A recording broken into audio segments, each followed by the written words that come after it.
الله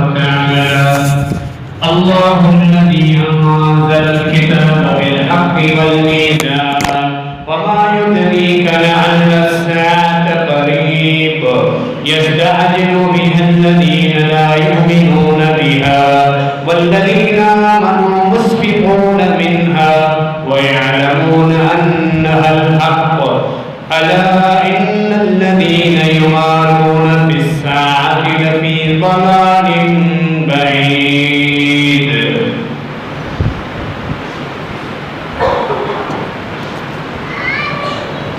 سورہ کی آیت نمبر 17 اور 18 دو آیات تلاوت کی. ان دو آیات میں اللہ رب العالمین نے قیامت کا ذکر فرمایا ہے. قیامت کا آنا یقینی ہے. اللہ رب العالمین نے فرمایا اللہ الذی انزل الکتاب بالحق والمیزان، وہی اللہ ہے جس نے تمام شریعتوں میں جو کتابیں نازل فرمائی اور اس آخری شریعت میں جو اپنی کتاب قرآن مجید نازل فرمائی یہ حق پر ہے.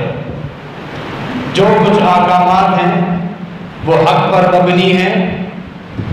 قرآن مجید کے اندر احکامات میں آپ کو کہیں اختلاف نہیں ملے گا اور یہ واقعتاً اللہ کی طرف سے نازل شدہ ہے. والمیزان، اللہ رب العالمین نے ترازو بھی اتارا اس کتاب کے ساتھ. ترازو جو چیزوں کو سامان کو تولنے کے لیے استعمال کیا جاتا ہے، یعنی تمہارے حلال اور حرام کے مسائل، تمہاری شریعت اور غیر شرعی مسائل، درست عقیدہ، ان تمام چیزوں کو پرکھنے اور ان کی کسوٹی کے لیے اللہ رب العالمین نے ترازو بھی نازل کیا ہے. اس ترازو سے مراد انبیاء کرام کی وہ سیرت ہے، ان کے اقوال افعال جنہیں ہم احادیث کہتے ہیں. کہ احادیث قرآن مجید کے لیے کسوٹی ہے، ترازو ہے. جن دونوں چیزوں کو ملا کر ہم اپنے معاملات، شرعی معاملات درست کرتے ہیں. اللہ الذی انزل الکتاب بالحق والمیزان. اللہ رب العالمین نے پھر اس آخری کتاب، آخری پیغمبر پر جو نازل فرمائی، فرمایا کہ یہ ایک مقصد کے تحت اللہ نے نبوت کا سلسلہ رکھا جو کہ یہاں ختم ہو رہا ہے. وما یدریک لعل الساعة قریب، آپ کو کیا پتا ہو سکتا ہے قیامت انتہائی قریب. یہ اشارہ ہے کہ قیامت بہت قریب. یستعجل بها الذین لا یؤمنون بها، فرمایا اس قیامت کے متعلق جلدی ان کو ہے جو ایمان نہیں لاتے. کب آئے گی قیامت؟ لے آؤ قیامت. جیسا کہ مکے کے مشرکین اکثر کہا کرتے ہیں تم کہتے ہو مرنے کے بعد اٹھیں گے تو پھر ابھی ہمارے باپ دادا کو زندہ کر کے دکھاؤ جو فوت ہو چکے ہیں. قیامت کے دن ہی ابھی وہ کیوں نہیں آتے؟ فرمایا اس کے متعلق جلدی ان کو ہے جن کا ایمان نہیں. والذین آمنوا مشفقون منها، اور جو اہل ایمان ہیں وہ اس کے متعلق ڈرتے ہیں. قیامت کا ڈر اور خوف غالب ہے ان کے اوپر. ہر وقت قیامت کا خوف، ڈر، قیامت کا حساب و کتاب، وہاں کے انتہائی سخت اور کٹھن مراحل جہاں اللہ رب العالمین جج ہوگا. تمام انصاف کے اختیارات اللہ اپنے ہاتھ میں لے. دنیا ختم ہو جائے، ایک ایک ذرے کا بھی اللہ رب العالمین وہاں حساب رکھے، نیکی کا بھی اور گناہ کا بھی. اور سخت مراحل یاد کر کے اہل ایمان اس دنیا میں ڈرتے ہیں قیامت کے دن سے. انہیں شوق نہیں قیامت بس آ جائے اور جلدی آ جائے، بلکہ انہیں ڈر اور خوف ہے قیامت کے متعلق. یہ اہل ایمان کی نشانی. اور اس کے مقابلے میں کفار کی نشانی ایمان نہیں ہے، خالی انہیں جلد بازی. الا ان الذین یمارون فی الساعة لفی ضلال بعید. فرما سن لو جو لوگ قیامت کے متعلق شک میں مبتلا ہے کہ معلوم نہیں کہ آئے گی کہ نہیں آئے گی. کفار نے تو انکار کر دیا. کفار کے علاوہ منافقین شک میں مبتلا رہے. ہو سکتا ہے کلمہ گو مسلمانوں میں بھی ایسے لوگ آئیں بظاہر دیکھا دیکھی کلمہ پڑھتے رہیں، رسم تک اسلام کا نام لیتے رہے لیکن ان کا بھی ایمان نہ ہو گیا، شک پہ مبتلا ہو۔ ایسے ہی بس مولویوں کی باتیں ہیں، مرنے کے بعد اٹھنا، حساب و کتاب، کون وہاں سے واپس آیا ہے، کس نے قبر کے مناظر دیکھے ہیں، کون میدان حشر سے ہو کر آیا ہے، پل صراط کس نے دیکھا ہے، خالی مولویوں کی باتیں ہیں۔ یہ جنت کے دلاسے اور یہ آسرے اور جہنم کے ڈراوے مولوی کب سے دیتے ہوئے آ رہے ہیں۔ کتنے ہی ایسے مسلمان ہیں جو ابھی تک شک میں مبتلا ہے اور حقیقی ایمان، ٹھوس یقین قیامت کے دن کے متعلق نہیں، فرمایا وہ لوگ بڑی گمراہی میں، ان کے لیے بڑا نقصان۔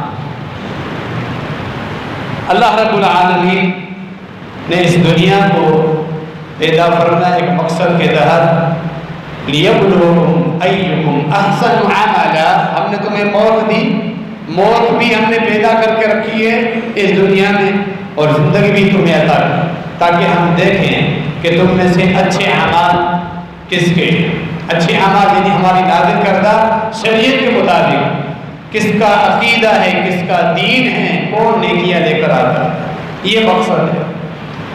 اور پھر اس کے بعد اللہ رب العالمین نے اس دنیا کو ختم کرنا ہے اور قیامت قائم ہونی ہے۔ نبی مکرم جناب محمد رسول اللہ صلی اللہ علیہ وسلم، امام الاولین والآخرین، امام الانبیاء والمرسلین، خاتم النبیین، آپ صلی اللہ علیہ وسلم نے فرمایا انا بعثت انا والساعۃ کہاتین، فرمایا میں اور قیامت بالکل اس طرح ہے۔ آپ صلی اللہ علیہ وسلم نے اپنے ہاتھ مبارک کی دونوں انگلیوں، درمیانی انگلی اور شہادت والی انگلی، ان دونوں انگلیوں کو ملا دیا، فرمایا میں اور قیامت اس طرح ہے۔ اس میں دو چیزیں، اس جیسے بخاری کی معروف حدیث ہے، میرے بعد قیامت جلدی، اس میں کوئی تاخیر نہیں ہے، یہ مت سمجھنا کہ اس میں دیر، اور ویسے بھی قیامت اچانک ہی آنی ہے، تمہیں اس کا اندازہ بھی نہیں ہوگا۔ صحیح بخاری کی ایک حدیث میں آپ صلی اللہ علیہ وسلم نے پوری دنیا اور دنیا کا باقی حصہ جو بچ گیا ہے، اس وقت جو باقی بچ گیا ہے، فرمایا جیسا کہ پوری اس دنیا کو ایک دن میں اگر تقسیم کیا جائے، کنورٹ کیا جائے، تو پھر عصر کی نماز کا جو وقت ہوتا ہے اتنی دنیا گزر چکی ہے، میری امت کو اتنا وقت ملا ہے جتنا عصر کے بعد مغرب تک، اس قدر قریب ہے قیامت۔ اور پھر دوسرا مفہوم ان دونوں انگلیوں کو ملایا کہ اب میرے بعد قیامت ہی آنی ہے، اب کوئی درمیان میں نبی اور رسول پیغمبر نہیں ہے، قیامت ہی آنی۔ نبی علیہ السلام کی قیامت کی بتائی گئی نشانیاں، پیشن گوئی ہیں۔ اہل علم نے قیامت کی نشانیوں کو دو بڑی اقسام میں تقسیم کیا ہے، دو بڑی قسموں میں، ایک چھوٹی نشانیاں اور اس کے بعد دوسری قسم بڑی نشانیوں۔ بالکل قرب قیامت جو بڑی نشانیاں ظاہر ہوں، جب یہ تمام چھوٹی نشانیاں مکمل ہو جائیں گی تو پھر اس کے بعد انتظار میں رہیں کہ بڑی نشانیاں یکایک اچانک شروع ہو جائیں۔ بڑی نشانیوں کے شروع ہونے کے بعد وہ ایک دوسرے کے اوپر پے در پہ ظاہر ہونے لگے گی اور پھر قیامت تمہارے سروں پر۔ یہ خلاصہ ہے قیامت کی نشانیوں۔ نبی علیہ السلام کی صداقت، تمام امت مسلمہ کا نبی علیہ السلام کی نبوت اور رسالت پر سچا ایمان، لیکن پھر اللہ رب العالمین دنیا میں ایسی چیزیں دکھاتا ہے جس سے ایمان مزید مضبوط ہو جاتا ہے، اطمینان بڑھ جاتا ہے۔ پیشن گوئیاں جو آپ صلی اللہ علیہ وسلم نے فرمائی، جب انسان اپنی آنکھوں سے ان کو پورا ہوتا ہوا دیکھتا ہے تو پھر دل میں خوشی بڑھ جاتی ہے، اطمینان اور یقین بڑھ جاتا ہے۔ چند مثالیں، فرمایا ابھی آپ نے حدیث سنی کہ میرے بعد کوئی پیغمبر ہے، قیامت ہی آنی، 1400 ہجرت کو 1445واں سال چل رہا ہے، تقریباً 1450 سال ہونے والے۔ نبی علیہ السلام کی یہ پیشن گوئی ابھی تک جو کی جو قائم، اور ہمارا یہ عقیدہ ہے کہ یہ قیامت تک قائم رہے کہ آپ صلی اللہ علیہ وسلم خاتم النبیین ہیں، کوئی پیغمبر نہیں۔ آپ نے فرمایا نبوت کے جھوٹے دعوے دار آئیں گے، کل ان کی تعداد 40 ہوگی، سب کو فرمایا وہ دجال ہوں گے، چھوٹے چھوٹے دجال وہ ہوں گے جو جھوٹی نبوت کے دعوے دار ہیں۔ دجال یعنی دھوکے باز آئیں گے، دعویٰ کریں گے میں اللہ کا، حتیٰ کہ پھر آخر میں بڑا دجال آئے گا، جس نے بھی ابھی آنا ہے وہ بھی قیامت کی بڑی نشانیوں میں، اس کی ترتیبات کے خطبے میں انشاءاللہ ہم بیان کریں۔ تو آپ اس تمہیدی گفتگو سے یہ سمجھ رہے ہیں، سمجھ چکے ہوں گے کہ آج کے اس خطبے میں ہم قیامت کے متعلق جو نشانیاں ہیں اور آج کل کے جو حالات ہیں بیت المقدس اور فلسطین میں یہودیوں نے جو ظلم ڈھائے ہیں اور ابھی تک جس طرح مسلمانوں کے گھروں کو کی آبادیوں کو وہ تہس نہس کر رہے ہیں، ان کے بچوں کو کس طرح وہ ہلاک و ذبح کر رہے ہیں، مسلمانوں کی جو حالت ہو رہی ہے پوری دنیا کو اس پر افسوس ہونا چاہیے۔ فرمایا المسلمون کا جسد واحد، تکلیف کا احساس لازماً ہونا چاہیے۔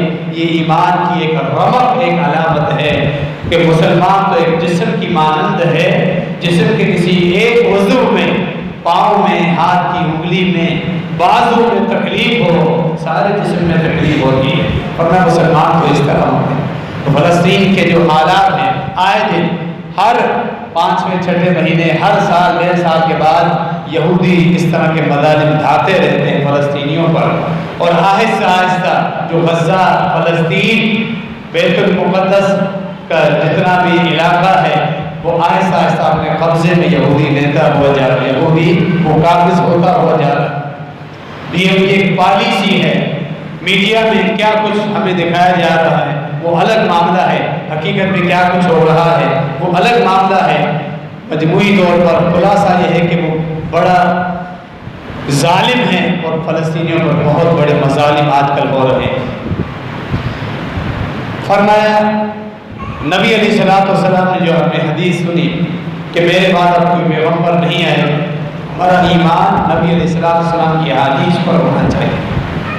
اب اللہ رب العالمین نے آنکھوں سے نشانیاں بھی دکھائی ہیں کہ کوئی پیغمبر میرے بعد نہیں ہے۔ اس ملعون قادیانی سمیت کچھ ایسے لوگ گزرے، خیر القرون کے بعد نبی علیہ السلام کے زمانے میں مسلمہ کذاب، خبیث، اسود عنسی، خبیث، یہ سلسلہ چلتا رہا۔ فرمایا خود نبی علیہ السلام نے 40 کی تعداد میں آئے، ان میں کچھ عورتیں بھی نکلی، ان کو بھی شوق ہوا ہم بھی شہرت حاصل کریں، حتیٰ کہ خبیث قادیانی تک یہ سب آئے۔ ہمارے لیے صداقت کی نشانی کیا ہے؟ جنہوں نے جھوٹی نبوت کا دعویٰ کیا، کیا ان کی شریعت ہمارے سامنے آئی؟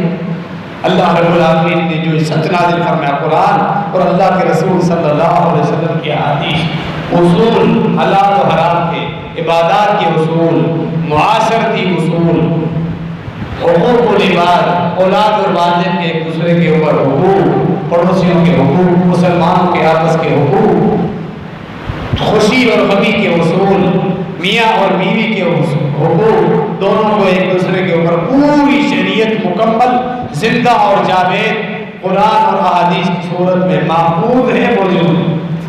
یہ ہے دین، یہ ہے حق۔ کہ جتنے بھی دعوے دار ہیں جھوٹی نبوت کا دعویٰ کیا، ان کی کوئی کتاب، کوئی شریعت، ایسے کوئی شرعی اصول آپ کو ملتے ہیں؟ نہیں ملتے۔ اس سے صداقت نبی علیہ السلام کی احادیث اور صداقت قرآن کی حقانیت میں مسلمانوں کا ایمان بڑھ جاتا ہے۔ غیر مسلم بھی اسی زاویے سے تجزیہ کر رہے ہیں۔ ہم میں سے یہ بیماری ہمارے اندر جو آئی ہوئی ہے، ایک موروثی جو دین ملا ہے اتنی تحقیق نہیں کرتے، اتنی فکر اللہ نے جو نعمت دی ہے اس کی قدر نہیں، لیکن جو انگریز اپنے ان رسومات اور ظلم اور فحش کاری کی وجہ سے جو تنگ آ کر اسلام کے اندر داخل ہو رہے ہیں، وہ تحقیق اس زاویے سے کرنے کے بعد اسلام کو سچا دین تسلیم کرنے کے بعد اس اسلام میں داخل ہو گئے، ان سے پوچھیں اس اسلام کی کتنی بڑی نعمت ہے، کیا حقانیت اس دین کے اندر جس کا احساس ہم مسلمانوں کو نہیں۔ اور پھر نبی علیہ السلام نے فرمایا لا یأتی زمان الا الذی بعدہ شر من، صحیح بخاری کی حدیث، یہ نشانی کی قیامت ہے۔ فرمایا جو وقت گزرتا جائے گا قیامت تک ہر بات والا دور پہلے دور کے مقابلے میں لوگ مزید فتنہ انگیزیاں پھیلائیں گے، مزید شر پھیلتا جائے گا، خرابیاں پھیلتی جائیں گی، جو قیامت آتی جائے گی، وقت گزرتا جائے گا، خیر کم ہوتی جائے گی، شر بڑھتا جائے گا۔ کیا یہ ہم اپنی آنکھوں سے نہیں دیکھ پاتے؟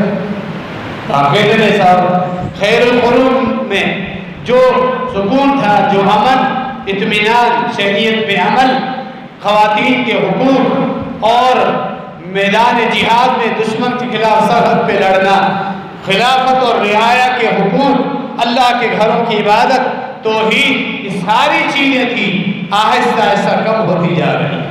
اللہ کی شرعی حدود کو نافذ کرنا، چور کی سزا، زانی کی سزا، شادی شدہ ہے تو اس کو رجم کرنا، غیر شادی شدہ ہے تو اس کو کوڑے مارنا، کسی پہ تہمت لگاتا ہے، یہ ساری شرعی حدود جب نافذ تھی آہستہ آہستہ ختم ہوتی گئی، اور آج قرب قیامت ہم اس طرح کھڑے ہیں کہ سوائے ایک دو ممالک سعودی عرب وغیرہ کے جزوی طور پہ جہاں یہ شرعی حدود موجود ہیں، باقی مسلمان ممالک ان تمام چیزوں سے محروم ہو چکے ہیں۔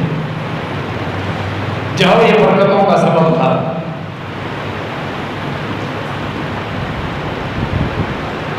نبی علیہ السلام کا یہ دین جو ہمیں ملا ہے، آپ صلی اللہ علیہ وسلم نے اس کو خود بڑی نعمت قرار دیا، اللہ نے بھی اس کو بڑی نعمت قرار دی۔ تو یہ ہم اپنی آنکھوں سے دیکھ رہے ہیں، ہر بات والا دور پہلے کے مقابلے میں شر زیادہ ہو، ہمارا ایمان بڑھنا چاہیے۔ فرمایا حتیٰ کہ یہ وقت آئے گا اہل ایمان جس کو آخرت کی فکر ہوگی، فتنے تمہیں گھیر لیں گے، اس قدر فتنے تمہیں گھیر لیں گے۔ فتنوں کا مطلب جہاں بھی احادیث میں قرب قیامت فتنوں کا ذکر ہے، فتنہ لفظی معنی ہے آزمائش، اس سے مراد دین کا فتنہ کہ انسان کا اپنے دین پہ صحیح سالم رہنا انتہائی مشکل ہو جائے، کہ وہ حق کی بات کرے، وہ حق کی بات کرے، دین پہ صحیح سالم رہے، اس کے لیے انتہائی مشکل ہو جائے گا۔ حتیٰ کہ ایک آدمی قبر کے قریب سے گزرے گا، قبرستان ہوگا، اپنے کسی جاننے والے کی قبر دیکھ کر یہ خواہش کرے گا، آئے گا لیتنی مکانہ، اس کی جگہ میں ہوتا، پہلے فوت ہو چکا ہوتا۔ موت ہی ایسی چیز ہے جو انسان کو فتنوں سے بچا سکے۔ مرنے کے بعد وہ انسان دنیا کے فتنوں سے محفوظ ہو کے اپنے حساب کتاب کی طرف چلا۔ ان فتنوں کے آنے سے پہلے، ان آزمائشوں کے آنے سے پہلے کہ دین پہ صحیح سالم رہنا میرے لیے مشکل ہو گیا ہے، کاش کہ میں مر جاتا، اس قبر والے آدمی کی جگہ میری قبر ہو، اس قدر حالات بھی سخت تمہارے اوپر آنے۔ بدعملی، فحش کاری، شراب اور زنا کا کثرت کے ساتھ استعمال، لوگ اس کو حلال بول کر پھر یہ فحش کاری اور اپنی حوث پرستی پوری کریں، حلال بول، حلالے کے نام پر، متعے کے نام پہ، اور اپنی مجبوریوں کا سہارا بہانہ لے کر یا جسم فروشی کے نام پہ فتح لوگ اس کو عام کر دیں، جو ہم یہاں کو سے دیکھ شراب کی کثرت، اور فرمایا جاہلیت بڑھ جائے گی، علم اٹھ جائے گا۔ علم کیسے اٹھ جائے گا؟ علماء کی موت کثرت سے ہوتی رہے۔ چھوٹی چھوٹی نشانیوں کی طرف میں اشارہ کر دوں، بے شمار چھوٹی نشانیاں ہیں، ان میں نبی علیہ السلام نے یہ نشانی بھی بتائی کہ یقترب الزمان، یہ وقت جلدی کے ساتھ گزرے، جو قیامت قریب آتی جائے گی وقت تیزی کے ساتھ گزرے گا، 7 مہینوں میں گزریں گے، مہینے ہفتوں میں، اور ایک ہفتہ ایک دن کی طرح آنکھ جھپک کے گزر جائے گا۔ اسی طرح فرمایا قیامت تمہارے سروں پر ہوگی۔ عورتوں کی کثرت، قتل و غارت گری، بدعملی، یہ تمام چیزیں فرمایا میری امت دیکھیں۔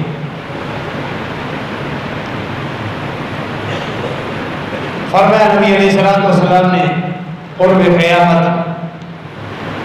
لوگ ایک وقت آئے گا مدینہ منورہ کو چھوڑ کر بیت المقدس میں جمع ہونا شروع ہو جائیں گے۔ فرمایا مدینہ منورہ کا ویران ہونا یہ بیت المقدس کے آباد ہونے کی علامت ہوگی۔ بیت المقدس کا آباد ہونا یہ جنگ عظیم کی علامت ہوگی۔ اس کے بعد ایک جنگ عظیم لگی، صحیح مسلم کی روایت۔ ہم جو آج کے ابھی حالات دیکھ رہے ہیں، بیت المقدس پر جو ظلم بڑھ رہا ہے یہودیوں کی طرف سے، یہ ظلم اللہ رب العالمین کی طرف سے ایک نشانی اور علامت بھی۔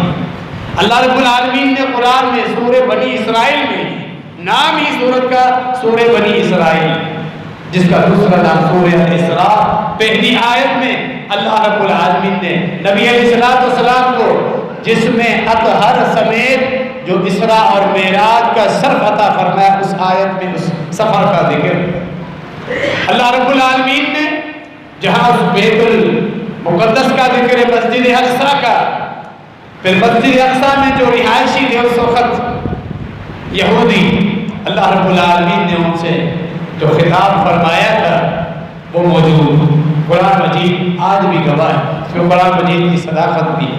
فرمایا لَتُفْسِدُنَّ فِي الْأَرْضِ مَرَّتَيْنِ، فرمایا یہ تو انجیل میں، تورات میں ہم نے پہلے ہی ان کو کہہ دیا تھا، تم 2 مرتبہ زمین میں فساد پھیلاؤ گے، دونوں مرتبہ ہم تمہیں اس کا عذاب دنیا میں ہی دیں۔ اور ایسے ہی ہوا، دونوں ہی مرتبہ ان پر ظالم حکمران مسلط۔ سورہ بنی اسرائیل کا یہ پہلا رکوع آپ پڑھیں، جس سے ہمیں ایک اصول ملتا ہے، اللہ رب العالمین کی ایک سنت، جب کثرت کے ساتھ عوام ظالم ہوتے ہیں، سب سے بڑا ظلم شرک ہے، قبر پرستی ہے، فوت شدگان کو اللہ کے اختیارات دینا ہے، ان کو اللہ کی طرف پکارنا، اللہ کے نام رکھ دینا۔ آج کے جو ہم دیکھ رہے ہیں غوث اعظم اللہ کا نام ایک فوت شدہ بزرگ پہ رکھ دیا، غریب نواز، گنج بخش، داتا، دستگیر، لجپال، مشکل کشا، سب اللہ کی صفات، اللہ کے نام جو فوت شدگان پہ رکھ دیے گئے بزرگان دین، اللہ کے اختیارات دے۔ جب یہ ظلم ہوتا ہے اللہ رب العالمین ایسے ظالم قوم پر، اس کے علاوہ سب سے بڑا ظلم شرک ہے، پھر سود، رشوت، حقوق العباد کی پامالی، رشتوں کو توڑنا، رشتہ داروں کا آپس میں نفرتیں ان کی بڑھ جانا، زنا، بہشکاری، شراب نوشی کا عام ہونا۔ جب یہ ظلم بڑھ جائے اللہ حکمران بھی اسی طرح کی مسلط کرتا ہے۔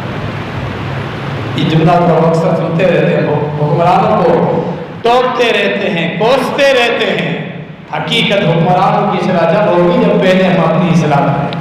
اللہ رب العالمین کی یہ سنت ہے، جب عوام کسی ریاست میں سب کثرت کے ساتھ ظلم پر وہ آ جاتے، اللہ ان کے اوپر ظالم حکمران مسلط کرتا ہے، جیسا کہ بنی اسرائیل پر اللہ رب العالمین نے وہ ظالم حکمران مسلط کیا، 2 مرتبہ ان کو عذاب سے دوچار کیا گیا، ان کے علاقے تہس نہس ہو گئے، اللہ رب العالمین ان کو اتنا اختیارات دے دیا ظالم حکمرانوں کے اوپر۔ پھر اللہ نے ایک اصول بیان فرمایا، وَإِنْ عُدْتُمْ عُدْنَا، ہم نے پھر 2 مرتبہ عذاب دینے کے بعد تمہیں پھر طاقت دی ہے، لیکن سنو، جب تم پلٹ کر یہ ظلم کرو گے، یہودیوں سے اللہ کا خطاب، ہم دوبارہ تمہیں اسی طرح پکڑیں۔ وَإِنْ عُدْتُمْ عُدْنَا، تم نے دوبارہ زمین پر اسی طرح کا ظلم پھیلایا، ہم بھی تمہیں اسی طرح پکڑیں۔ مدینہ منورہ میں نبی علیہ السلام جب مبعوث ہو کر ہجرت کر کے پہنچے، یہودیوں نے جو کچھ وہاں معاملات کیے مسلمانوں کے خلاف، نبی علیہ السلام کے خلاف جنگیں لڑی، بالآخر مدینہ منورہ جزیرہ عرب سے یہودیوں کا قتل کیا گیا یا جلا وطن کر دیا۔ یہ بھی اللہ رب العالمین کا عذاب تھا یہودیوں کے اوپر، وہ اللہ کی پسندگی وہاں بھی پوری ہوئی۔ وَإِنْ عُدْتُمْ عُدْنَا، اور پھر تاریخ ادوار میں صلاح الدین ایوبی سمیت کئی ایسے لوگ آئے، مجاہد جرنیل آئے، جنہوں نے یہودیوں کو سزا دی، اور یہودیوں پر ظالم حکمرانوں کی طرف سے بھی ان کے اوپر اس طرح کے عذاب آتے رہے، لیکن ان کی سرشت میں جو ظلم پھیلانا ہے وہ ختم نہیں ہو رہا۔ اب پھر ان کا ظلم عروج تک پہنچ چکا ہے۔ اللہ رب العالمین کا یہ وعدہ پورا ضرور ہوگا، پورا ہونے کے قریب۔ ہم مسلمانوں کے اوپر آزمائش کہ ہم مسلمان کیا کر رہے ہیں، مسلمانوں کے حکمران کیا کر رہے ہیں، عوام کے اندر کس قدر جذبہ ہے۔ ابھی خطبے سے پہلے ایک ساتھی سے ملاقات ہوئی، رات کسی مجبوری سے وہ شادی میں گیا نکاح کے موقع پر۔ فلسطین کے یہ حالات ہیں، خالی زبانی چر زبانی کرنے میں ہم مسلمان بڑے ماہر ہیں۔ نکاح کے موقع پہ جو فحش کاری اور جو نکاح کے موقع پر موسیقی اور فضول خرچی، بے پردگی، مرد و عورت کا اختلاط، اور پھر وہاں جو سانگس انہوں نے چلا ہے، گانے بجانے، کس کو دکھ ہے فلسطین کا، کس کو افسوس ہے، خالی زبانی بات ہے۔ یہ تو ایک رات والی شادی کی مثال ہے۔ جتنے یہ پروگرام ہو رہے ہیں فلسطینیوں پہ، جتنا ظلم ہو رہا ہے، سوشل میڈیا پہ تو ہم ہیرو بن جاتے ہیں، بڑی پوسٹیں شیئر کر رہے ہوتے ہیں۔ عملی طور پر ہمیں کس قدر احساس ہے، دعاؤں میں کتنا ان کو شامل کیا، ہمیں احساس کتنا ہے، ہم اپنے خوشی کے موقع پر سادگی سے وہ معاملات کرتے یا نہیں، وہاں اس خوشی کے موقع پر وہ ہمیں فلسطینی بھول جاتے ہیں۔ اگر یہ معاملہ نہ ہو، ویسے بھی اس طرح کی بالکل آزادی اور اللہ کی شرعی حدود کو پامال کرنا گناہ ہے۔ کم از کم ان دنوں میں جب پوری دنیا کے مسلمان غم میں برابر کے شریک ہیں فلسطینیوں کے ساتھ، ہماری خوشی کے موقع پر کوئی جھلک تو نظر آنی چاہیے، لیکن اس کی کہیں جھلک تک نظر نہیں آئی۔ ہمارے عوام کی اکثر حالت یہی ہے۔ اللہ رب العالمین ہمارے حالات کو درست فرمائے، ہماری سوچوں کو درست فرمائے۔ بیت المقدس جس پر ان فلسطینیوں کے اوپر اسرائیل نے، یہودیوں نے قبضہ کیا ہوا ہے، اللہ رب العالمین کی آزمائش۔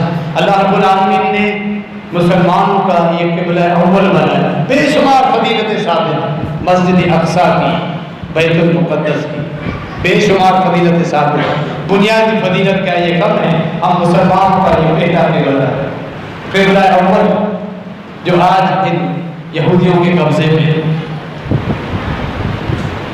نبی علیہ السلام کو اللہ رب العالمین نے تمام انبیاء کی امامت کا شرف عطا فرمایا۔ اسراء والی رات، اسراء اور معراج، پہلی آیت سورہ اسراء کی، سورہ بنی اسرائیل، سبحان الذی اسریٰ بعبدہ لیلا من المسجد الحرام الی المسجد الاقصی الذی بارکنا حولہ لنریہ من آیاتنا۔ وہ ذات پاک ہے، پاک ہے وہ ذات، ہر عیب اور نقص سے پاک ہے، مبرہ ہے، منزہ ہے وہ ذات جس نے اپنے بندے کو رات کی ایک گھڑی میں، رات کے تھوڑے سے لمحات میں، وقت میں، مسجد الحرام بیت اللہ سے، مکہ مکرمہ سے بیت المقدس مسجد الاقصیٰ تک جو اپنے بندے کو لے گئے۔ یہ معجزہ ہے، اسی لیے پوری امت کا اتفاق ہے نبی علیہ السلام کے جسم میں اطہر سمیت آپ صلی اللہ علیہ وسلم کو یہ شرف نصیب ہے۔ کچھ لوگوں نے کہا، ایسے جو علماء سے ہٹ کر اپنی ذاتی رائے دیتے ہیں کہ یہ خواب تھا، تو پھر وہ بڑی بھول میں پھنسے ہوں، نبی علیہ السلام کے شرف اور مقام عظمت سے واقف نہیں۔ اگر یہ خواب ہے تو اس میں کوئی خاص کمال نہیں، ایک عام آدمی بھی خواب میں ساتوں آسمان کی سیر کر سکتا ہے، خواب میں تو انسان کہیں نہیں جا سکتا۔ معجزہ اور کمال ہے اسی میں جس میں اطہر سمیت اللہ رب العالمین نے آپ کو یہ شرف عطا فرمایا۔ اس میں کیا حکمت تھی؟ ڈائریکٹ آپ صلی اللہ علیہ وسلم آسمانوں، ساتوں آسمانوں کو تجاوز کر کے اللہ رب العالمین سے ملاقات کی، اللہ کے عرش کے پاس اتنا قریب گئے کہ جبرائیل امین بھی آگے نہیں جا سکتے تھے، لیکن اللہ رب العالمین پہلے مسجد الاقصیٰ لے گئے۔ اس کی خاص فضیلت ہے، جو انبیاء کا مسکن رہا ہے، اکثر انبیاء یہاں سے، جس کو قرآن نے ارض المقدسہ کہا، یہ پاکیزہ زمین ہے۔ قرآن نے کئی مقامات پر اس کو ارض المقدس کہا ہے۔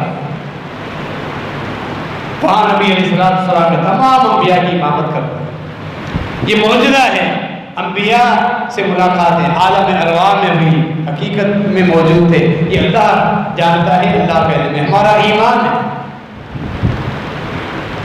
یہ وہی مسجد اقصیٰ ہے جس کو سلیمان، داؤد علیہ السلام نے تعمیر شروع کی، اللہ نے وحی کی داؤد علیہ السلام پر، اس کی تکمیل آپ کا بیٹا سلیمان علیہ السلام کرے۔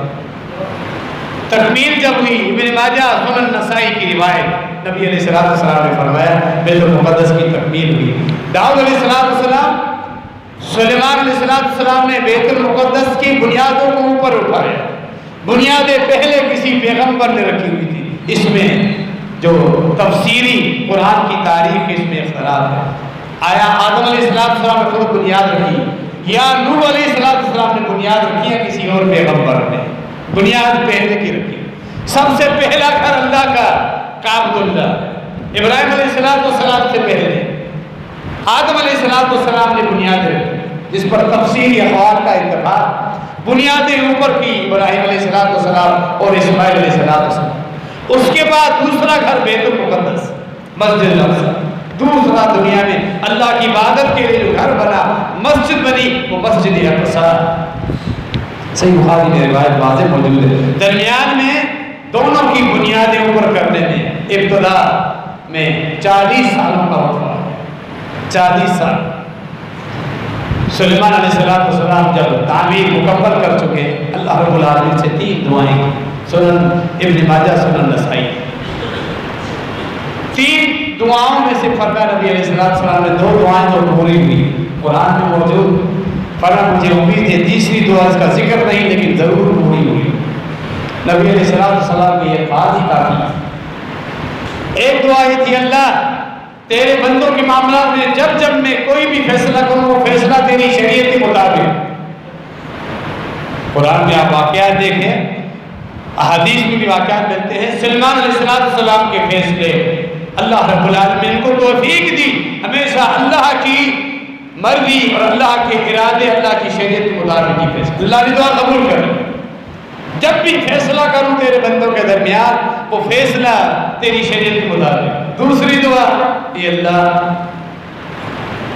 مجھے ایسی بادشاہت اور حکومت دے دے قیامت تک اس طرح کی بادشاہت حکومت کسی کو نہ ملے۔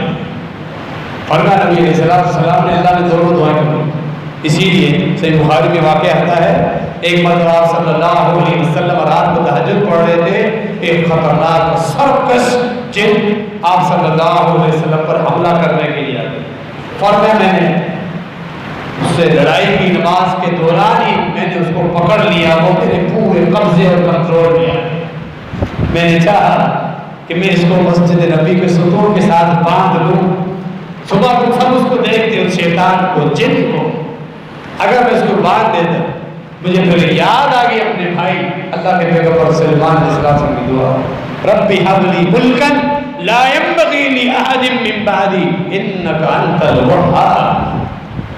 اے اللہ مجھے ایسی بادشاہت دے دے جو بادشاہت بعد میں کسی کو بھی اس طرح کی بادشاہت نہ دے، تو عطا کرنے والا، الوہاب عطا کرنے والا، دینے والا۔ میں نے اپنے بھائی کی دعا کی لاج رکھتے ہوئے اس شیطان کو چھوڑ دی، کیونکہ سلیمان علیہ السلام کا کنٹرول اور بادشاہت جنات کے اوپر بھی تھی، کہیں اس جن پہ کنٹرول حاصل کر کے سلیمان علیہ السلام کی دعا میں کہیں آس نہ آ جائے، کوئی کمی نہ آ جائے، کہ دعا کی لاج رکھتے ہوئے میں نے اسے جانے دی۔ یہ دعا کے اللہ نے پوری فرمائی۔ تیسری دعا، جو اپنے گھر سے مسجد الاقصی تک آئے اور نماز پڑھے کہ اللہ تو اسے گناہوں سے دھو کر پاک اور صاف اس طرح کر دے جس طرح معصوم بچہ ماں کے پیٹ سے پیدا ہوتا ہے گناہوں سے معصوم ہوتا ہے۔ فرمایا مجھے امید ہے اللہ نے تیسری دعا بھی قبول۔ پیغمبر اکرم صلی اللہ علیہ وسلم اتنا فرمانا کافی۔ یہ بیت المقدس مسجد الاقصی کی فضیلت قرآن میں، جس کو اللہ رب العالمین نے ارض مقدس پاکیزہ زمین قرار دیا، یہ وہی زمین ہے فلسطین کی۔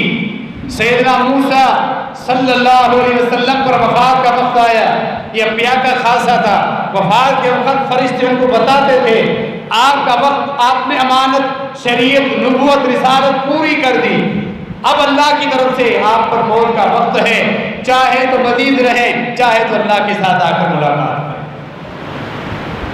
موسیٰ صلی اللہ علیہ وسلم نے پوچھا اگر میں مزید رہنا چاہوں، اس کے بعد فرمایا موت تو اٹل حقیقت ہے، چاہے انبیاء ہوں، رسول ہوں، چاہے اللہ کا کوئی نیک ولی ہو، فرشتے ہی ہو، ہر مخلوق میں موت کا رائقہ تو چکتا ہے۔ فرمایا پھر ابھی مجھے موت دے، میں راضی، اتنی میری خواہش ہے کہ آپ اس وقت مصر کی جانب تھے، طور پہاڑ کے قریب تھے. اللہ رب العالمین یہاں سے مجھے لے کر جائے فلسطین کی زمین ارض مقدس, وہاں پھر میری تدفین ہو جائے. میں چاہتا ہوں میری تدفین, میرا یہ جسم جس زمین کے اندر ہو وہ مقدس زمین جہاں اللہ رب العالمین نے کثرت کے ساتھ پیغام کرتے ہیں. یہ موسیٰ صلی اللہ علیہ وسلم کی خواہش تھی. صحیح بخاری میں یہ واقعہ موجود ہے. یا قوم ادخلوا الارض المقدسۃ التي كتب اللہ لكم.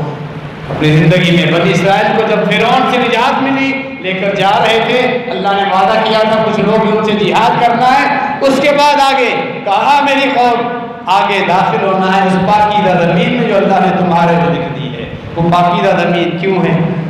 اللہ نے بھی سورہ بنی اسرائیل میں پہلی آیت میں کیا فرمایا؟ مسجد الاقصی الذی بارکنا حولہ, وہ مسجد اقصی جس کے ارد گرد ہم نے برکتیں رکھ دی, برکتوں والی زمین وہ مسجد اقصی. تو کیوں نہ اس کے لیے ہمارے جذبات ابھرے. ہمارے قبلہ اول پر وہ یہودی قاسم آ چکا ہے. جب چاہے مسلمان کو نماز پڑھنے دیتے ہیں, جب چاہے ان کو پابندی لگا دیتے ہیں. نماز پڑھتے ہوئے گولا بارود پھینکیں اور جتنے نمازی وہاں شہید ہو جائیں تو پرواہ ہی نہیں. اتنا ظلم, اللہ رب العالمین کا وعدہ تو پورا ہونا ہے. درمیان میں ہم مسلمانوں کی آزمائش ہے. قد جعلنا لکل شیء قدرا, ہم نے ہر چیز کا ایک وقت مقرر کر دیا. قد جعل اللہ لکل شیء قدرا, اللہ نے ہر چیز کا وقت مقرر کیا ہے, وہ اندازے کے وقت ہی پورا ہوگا. ابو ذر رضی اللہ تعالیٰ عنہ کہتے ہیں, سنن ابن ماجہ کی روایت ہے, ہم نے صحابہ بیٹھے ہوئے آپس میں گفتگو کر رہے تھے مسجد نبوی افضل ہے یا مسجد اقصی. آپ صلی اللہ علیہ وسلم آگے, ہم نے پوچھ لیا اللہ کے رسول یہ مسجد نبوی افضل ہے یا مسجد اقصی؟ فرمایا مسجد نبوی ہے جو میری مسجد ہے, اس میں ایک نماز ایک, باقی دنیا کی مساجد کے مقابلے مسجد الاقصی چھوڑ کر اور بیت اللہ کعبۃ اللہ چھوڑ کر باقی دنیا کی مساجد کے مقابلے میں 1000 نمازوں کے برابر سے. یہ صحیح روایت ہے. باقی جو مشہور روایت ہے 50,000 نمازیں وہ صحیح ہے. مسجد نبی میں ایک نماز 1000 نمازوں کے برابر ثواب. مسجد الاقصی میں نہیں, مسجد الحرام بیت اللہ میں ایک نماز 1,00,000 نمازوں کے برابر ثواب. پھر فرمایا کہ مسجد الاقصی میں مسجد نبی کے مقابلے میں 1/4 حصے کے برابر ثواب. 1/4 حصے کے برابر, اس کا مطلب ہے کہ 250 نماز باقی مقامات کے مقابلے میں 250 مرتبہ زیادہ ثواب ہے ایک نماز پڑھنے کا ثواب. یہ مسجد الاقصی. فرمایا نبی علیہ السلام نے ایک وقت آئے گا اس مسجد اقصی کو دیکھنے زیارت کرنے کے لیے تم ترس جاؤ. صحیح مسلم اور صحیح بخاری دونوں میں حدیث موجود ہے. 3 ہی ایسی مساجد ہیں کہ تم اپنے گھر سے ثواب کی نیت سے سفر کر سکتے ہیں ان مسجدوں کی زیارت کے لیے. فرمایا بیت اللہ, اپنے گھر سے سفر کر رہے ہو, نیت بیت اللہ کی زیارت, یہ درست ثواب. مسجد نبی کی طرف سفر ہے, نیت مسجد نبی کی زیارت. فرمایا درست. مسجد اقصی کی طرف تم ثواب کی نیت سے سفر کرو, یہ درست. تو یہ 3 ہی مساجد, باقی اس کے علاوہ کوئی ایسی جگہ نہیں کہ جہاں انسان گھر سے جائے اور یہ نیت رکھے کہ مجھے سفر میں ثواب ملے گا. ایسا ہاں جو عام مشقت ہے عام نمازوں میں وضو کرنے کے بعد ایک قدم پہ ایک نے کی, وہ عام وہ اس سے ہٹ کر ہے. تو فرمایا نبی علیہ السلام ایک وقت آئے گا تم ترس جاؤ گے اس کی زیارت کے لیے, لیکن اگر تم سے ممکن ہو سکے مستدرک حاکم کی یہ روایت, اگر کسی مسلمان کے پاس گھوڑے کی رسی کے برابری زمین کا ٹکڑا اس کا مالک ہے, اسے بیچ کر بھی اگر مسجد اقصی کی زیارت کر سکتا ہے تو وہ جائے. اللہ نے اتنی برکت رکھی, اتنی عظیم شان وہ جگہ ہے. سیدنا عمر بن خطاب رضی اللہ عنہ کے دور خلافت میں وہاں عیسائیت کا قلبہ کا قبضہ تھا, چھڑایا گیا, قبلہ اول آزاد ہوا. بعد میں پھر یہودی غالب ہے, پھر چھڑایا گیا, اب پھر یہودی پر غالب ہے. کسی نے کہا مسجد الاقصی کے متعلق بیت المقدس کے لیے نیک جذبات انہی مسلمانوں کو ہوں گے جو عمر رضی اللہ تعالیٰ عنہ کی سیرت طیبہ سے محبت کرنے والے، جن کے دلوں میں عمر کا بغض ہے، وہ کبھی بیت المقدس کے خیر خواہ نہیں ہو سکتے۔ یہ عمر کی سنت، بیت المقدس کو آزاد کرانا چھڑانا، یہ عمر فاروق کی سنت۔ جن کے دلوں میں اس عظیم ہستی کا بغض ہے وہ کبھی بیت المقدس کے خیر خواہ نہیں ہو سکتے، یہ لکھ لیں۔ علماء نے وضاحت کی ہے۔ آج حقیقی طور پہ موجود میڈیا کس قدر الٹی چیز ہمیں دکھا رہا ہے، گویا کہ سب سے بڑا خیر خواہ وہ ایک ملک ہے سیاسی طور پہ، میڈیا پہ لوگوں کو بیوقوف بنانا، حقیقت میں یہودیوں کے ساتھ مل کر مسلمانوں کی ٹانگیں کھینچنے والے، ان کو کاٹنے والے، اور آگے ان کے لیے یہودیوں کے لیے اسباب بنانے والے۔ اپنے ہوش کے داخل لیں، خالی میڈیا پہ جذباتی بیان دے کے فوراً آگے پوسٹ شیئر کرتے رہتے ہیں۔ حقائق بھی ہمارے سامنے ہونے چاہیے۔ اللہ رب العالمین سے دعا ہے اللہ رب العالمین ہم سب مسلمانوں کے حالات کو درست فرما دے۔ اللہ رب العالمین ہونے والے یہ مظالم جو ہو رہے ہیں ان کو اللہ رب العالمین روک دے، یہودیوں کو جلدی اللہ رب العالمین اپنی سخت پکڑ ایسا پکڑ لے، پوری دنیا کے لیے عبرت کا نشان بن جائے۔ بے شمار قیامت کی نشانیاں جب بڑی ذکر ہم کرتے ہیں تو پورا علیحدہ خطبہ اور موضوع چاہیے، جن میں امام مہدی کا ظہور ہونا ہے، پھر دجال کا بھی نکلنا ہے، عیسیٰ بن مریم کا بھی نازل ہونا ہے، اور پھر یاجوج ماجوج کا نکلنا ہے، زمین سے ایک خاص قسم کے جانور کا نکلنا، اور ایک آگ جو لوگوں کو میدان حشر شام کی طرف پھانکے گی، اور اسی طرح سورج کا آخر میں مغرب سے طلوع ہونا، یہ ساری نشانیاں بڑی نشانیوں میں شمار ہوتی ہیں۔ اللہ رب العالمین نے موقع دیا انشاءاللہ تو ان نشانیوں پر بھی گفتگو ہوتی رہے گی۔ ہمیں چاہیے کہ ہم کثرت کے ساتھ اپنے مسلمان بھائیوں کو اپنی دعاؤں میں یاد رکھیں، اللہ ان کی حفاظت فرمائے، اللہ انہیں ان مظالم سے جلد از جلد نکال دے، مسلمان حکمران کو اللہ رب العالمین توفیق دے، وہ ایسا راہ عمل تیار کرے کہ مظالم رک جائے اور فلسطینیوں کی امداد اور تعاون اچھی طرح سے ہو سکے۔ جن لوگوں کے نیک جذبات ہیں اللہ رب العالمین کے جذبات کی قدر رکھے، آمین۔ وما علینا الا البلاغ۔